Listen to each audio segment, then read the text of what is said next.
What are we talking about first? Shall we talk about some comic books? Um, Tying in with Suicide Squad, we might as well talk about that. Do you Yep, reckon? issue 1 this week, yeah. Who was it? Rob Williams, was he writing this? And Jim Lee on art, which I actually had forgotten he was going to draw this. Yeah, it wasn't bad though.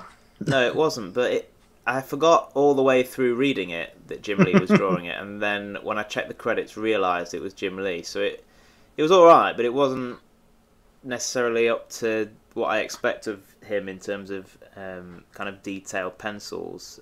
I don't know exactly how long he put. I found it clean. Yeah, It was very clean. it's Which I always don't know if that's clean. a good thing. Yeah, I mean, he normally you can normally just tell it's him. And I don't know Mm. whether it's because he inks himself sometimes or whether it's just this inker who kind of dumbed it down a little bit. But this time it didn't really jump off the page as this is a Jim Lee book. And Yeah. I don't know. I'm not sure what it was down to. What did you think of the content? I think it was really well put together. It's nice to see a book, although it knows it needs to explain what's going on as an issue 1, it also didn't spoon feed you early doors. So it gave you that very, very swift opening, then went into the main body of the story, and then actually finished up with the exposition for Deadshot, Hmm. which I really liked. And it looks like they're going to do that every week for each member. But I really like that because it wasn't. It was sort of straight into the meat of it and made you ask the questions and then answered it at the end as well, Yeah. rather than saying this is what you need to know before you carry on. And I quite like that. It was nice to read that. Yeah, it's a good way to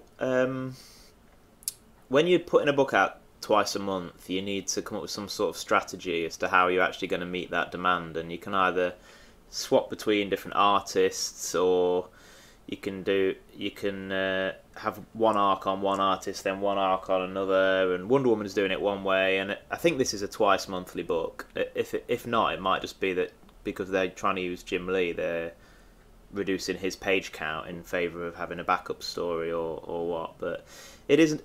It makes things a bit more interesting, and like you say, you can put interesting bits of backstory in that inform the rest of the story moving forward. And Hmm. as long as you're intelligent about how you kind of slot that all together so that it means something and it's not just, well, it's time for the token backstory, Yeah.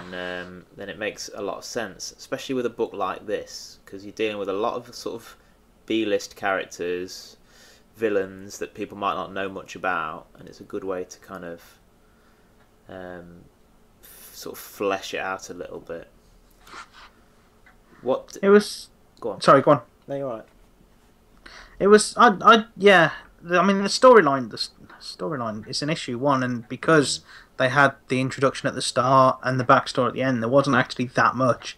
It just consisted of them chucking them out of a jet into the sea, and Yeah, that was the story. And that's not what it was for, really. It was to start the ball rolling. I mean, the whole series is there because of the film anyway.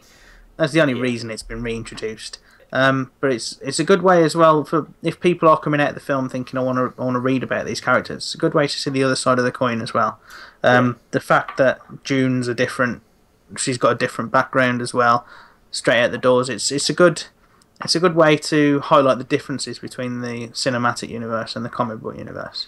yeah. I mean, it's a kind of a no-brainer and Marvel does this all the time Yeah. to try and create some synergy between their films and their comics and give people an accessible sort of jumping on point and something familiar for people who have just seen the film, but also something different enough to give them a reason to keep reading it. So the same roster pretty much, and they've even made some of the characters look more like their movie Mm. counterparts, but have those interesting differences that keep you guessing. I mean, I'm not a big Suicide Squad reader from the past, and like you said, it didn't exactly do a lot in terms of plot progression, but this is the problem a lot of issue ones face.